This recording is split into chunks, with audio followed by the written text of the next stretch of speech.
a few pounds, but he still gets out there. Sanch and Jake looked at the pictures. One was a picture of Pablo from the Surfer magazine from the early 80s, and he was riding what could have easily been a double size of what Negra was. That was the surf break there at Playa Negra. Another picture had a caption with it, and it said, "Local North Shore surfer dropping in on a 35-footer. Pablo came back out. Is that really you out there?" Jake asked. "About 20 years ago. How do you want your burgers?" "I'll take it medium well," Jake asked. "Well, I'll only make them medium," and Pablo went back into the kitchen. Sanch and Jake played some ping pong. Greg sat in the hammock.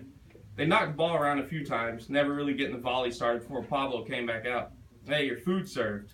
They weren't quite medium, slightly raw. So that scene kind of shows you like the type of atmosphere out there, the restaurants, things like that. And like I said, the people who went out to Costa Rica at that time, like, people know this place. This was a pretty well-known place for about 20 years. Fortunately, it's no longer there. Playa Negra is now a pretty well-developed area, condos. But there's still areas in Costa Rica that's still a little bit, primitive. It's there. It's slowly going though. So go soon if you get a chance. Great photo op. What's that? Great photo op. Thank you. Yeah. I'm waiting. I already got it. I got you in action. All right, so this next part, they finish eating their burgers. They're driving back through this small little village between the big city, Tamarindo, and the surf break they went to, Playa Negra. As they were going there prior, they saw a lot of action going on. They were building up these big village, these kind of rodeo studios. I don't know the word I'm looking for, but these bleachers in a ring, right? And they didn't know what was going on. They were just driving through and they saw this action going on. So on the way back, they see something going. They see what's happening, so they decide to stop there. And it says the sun set as they drove back to Tamarindo through the small village where the ring and bleachers were now constructed, and the town was in the midst of a fiesta.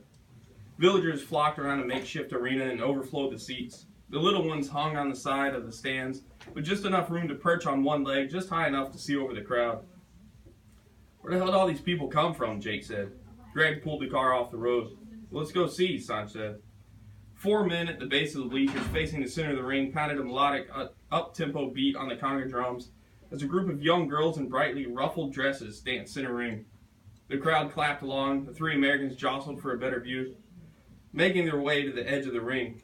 The dance ended and the girls exited. Greg spoke Spanish to one of the bystanders. The old man put his hands to his head to make horns and scurried under the fence. The onlookers shouted as the old man raced to the center and acted like a bull before exiting. "It's a rodeo," Greg said. The drums started again in a slower tempo, and when they stopped, bottle rockets whistled in the air and burst. The crowd erupted and cheered. From an open chute exited a cowboy gripped tightly on top of a ton of a beast. The bull twirled and bucked, at times lifting all 4 feet off the ground. The cowboy somehow managed to hold on for what seemed much longer than the American tradition of 8 seconds. He then launched off and landing solidly on his feet, as if he were a gymnast, hat still firmly on his head. He waved his hat to the crowd, and the crowd showered him with flowers. He exited as the bull continued bucking, and instead of rodeo clowns, entered to lead the animal to the holding stables. The crowd swarmed over and under the fence, as if the home team of a college football game had just won the national championship. Instead of tearing down the goalpost, they harassed the bull. "These people are insane," Jake said. "Let's go in," Sanch said. "You guys have fun," Greg said. Sanch ducked under the fence. Jake hesitantly followed. The bull stood on the other side of the ring, yet people were running and falling in every direction. One man snuck up slowly behind the standing bull and jumped on for a quick ride before falling to the ground and rolling underneath the fence to safety. The bull circled the ring in a slow trot. The crowd cheered louder. Sanch and Jake stayed close to the fence. The bull stopped center ring and turned his head, setting his eyes in the direction of the gringos. He's coming for us, Jake said. The bull continued his stare down. The crowd grew restless. Inside the ring, men were hitting the bull in the haunch to try and evoke some emotion. After another 30 seconds or so, the bull feigned a charge, which riled the crowd. Sanch jerked, but settled down when he saw there was no danger. Jake didn't. He bolted out of the ring, having dropped and rolled under the fence. The drums beat again, and the crowds emptied back to the outside of the ring. Sanch turned and saw Jake standing on the bottom rung of the fence, peering over the top. "When did you leave the ring?" "As soon as that motherfucker looked our way," Jake said. He made room for Sanch to stand next to him. 4 men holding red capes entered the ring. "That's Jesus," Sanch said. "Damn sure is," Jake said. There's a maintenance guy at their hotel they're staying at that's named Jesus. His name's Jesus, but these guys are fucking, American. Yeah. They call him Jesus. So the maintenance man ran from the abrigo, posted up in front of the bull, shook the cape, and when the bull did nothing, he shuffled closer.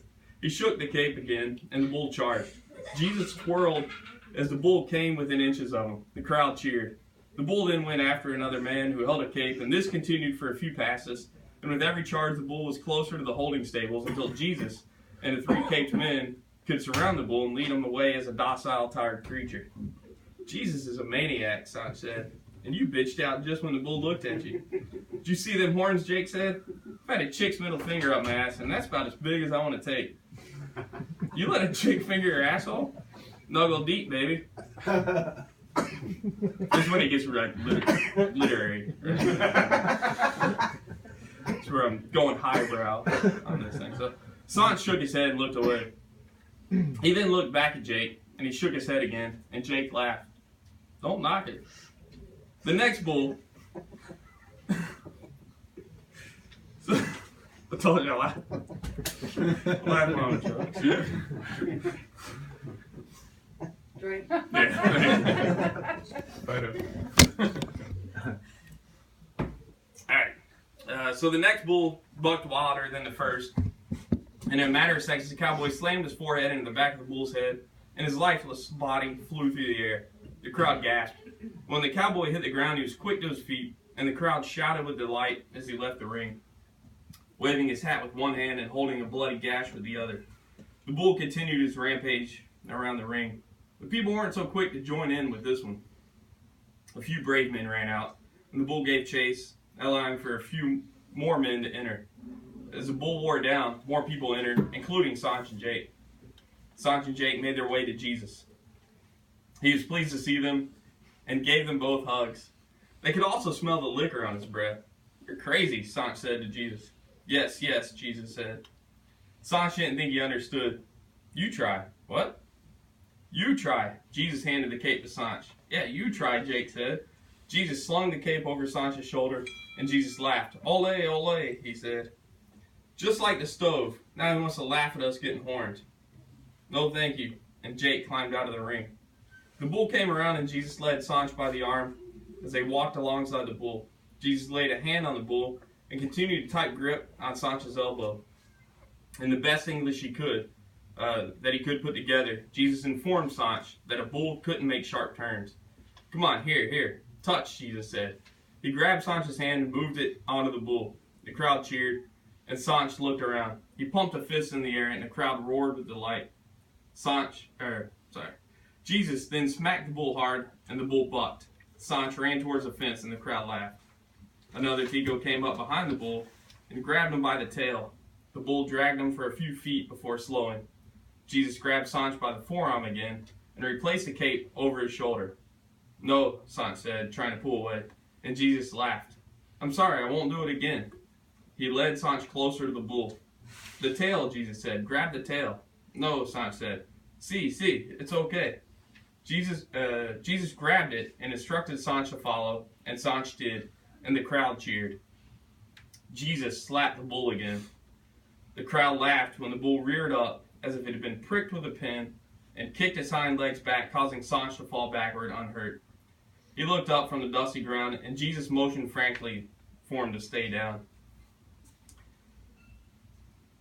The bull turned and headed for Sanch, and Sanch backpedaled in an odd crab walk, trying to get up. But Jesus motioned with his hands for Sanch to cover his head.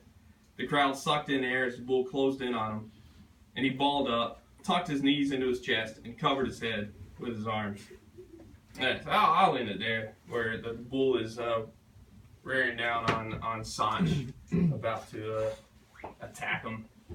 And this kid is he has no idea. That's the mystery of it. But yeah, so that's what I've got. We'll do some questions if you've got any. Did you want me to finish that up? Threw your arms out. I didn't know if you wanted me to finish that story. With the red light? Yeah, it was to wrap it up. Hey, so Nick, how long did you spend, or how long did you write this? How long did it take to write this book? Oh my God. Overall, from time of like the first words I wrote down where I was like, I'm gonna write a book to it getting published, it's probably like 15 years. Wow. Yeah. Okay. It went through many changes.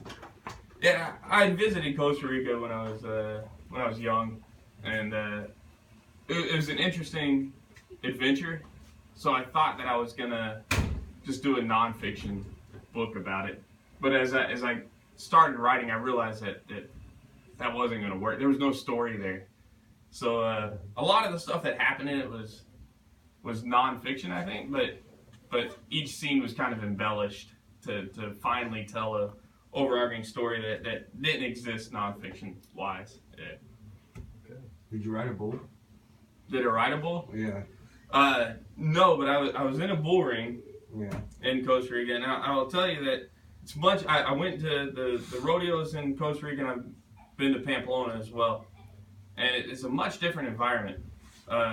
Costa Rica was, and see, when I did it was 20 years ago, so I don't know if it's I don't know if the rodeos are still the same, but it was really disturbing the way they taunted the bulls. Like they would grab the tails, they would jump on the bulls, and it would be 30, 40 people just barreling into the into the ring and messing with them. And then Pamplona, they do the same, but after the actual bull ring or the bull run, right? The bulls go away, and then they pull out the younger bulls, and they have the big tape on their horns and. Not the one they stabbed. No, this is where the people can fuck with the bull. But they're like really small bulls, and they got big. They tape up the horns. Right. But Costa Rica, they didn't tape up the horns, and it was the bulls that you actually ride for the rodeo. So it was a much different. But it's just a rodeo. Like in Pamplona, they're killing the bulls. You know, it leads to a bullfight. Right. It was just a rodeo. But after the cowboy rides the bull, everybody just storms in and they play with the bull for a little bit until they can lead it away. Because, I mean, you got this crazy bull running around. It's like, how do you get it back into the stables? And so that's what they did. But it was in this village that was between, and when I say cities, I mean, I'm talking about like cities that are comparable to Munson. Thank you. Yeah. 10,000 people. Yeah, I was gonna say cantonment, but I was like, that's too big. Yeah. So yeah, these really small villages. I mean, now though it's different, but you know, and then they would just have these pop-up rodeos that took place, and people just come through from all over the area and have these events. Yeah, it was this community event where they taunted a bull. It was really interesting because. They encouraged participation. Right. Well, these days that's unheard of, I guess. Well, maybe not down there. Yeah. It's getting fewer. You know, it's not. Is that area becoming very Americanized, touristy? Yeah, I don't even want to use the word Americanized. It's Westernized because it's not just Americans that are doing it. It's people from all over. Yeah. Anybody with money can go down there and start and it's really weird because the Ticos,